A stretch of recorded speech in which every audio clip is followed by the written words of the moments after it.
Hali bado ni tete nchini Madagascar wakati ambapo Rais Andry Rajoelina akiripotiwa kutokuonekana kwa wiki ya pili hivi sasa.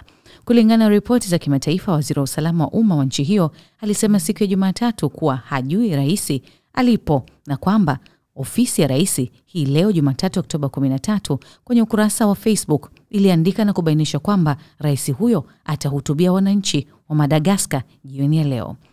Taarifa nyingine zinadai kuwa msemaji wa rais alisema siku ya Jumapili kwamba bado rais huyo yupo katika mji mkuu wa Antananarivo kujibu uvumi kwamba alitoroka nchi. Nchi hiyo imekumbwa na misukosuko tangu Septemba 25 na maandamano yaliyokandamizwa kupinga kukatika kwa maji na umeme, hali ambayo iligeuka kuwa maandamano makali dhidi ya serikali na wito wa kutaka Rais Andry Rajoelina ajiuzulu.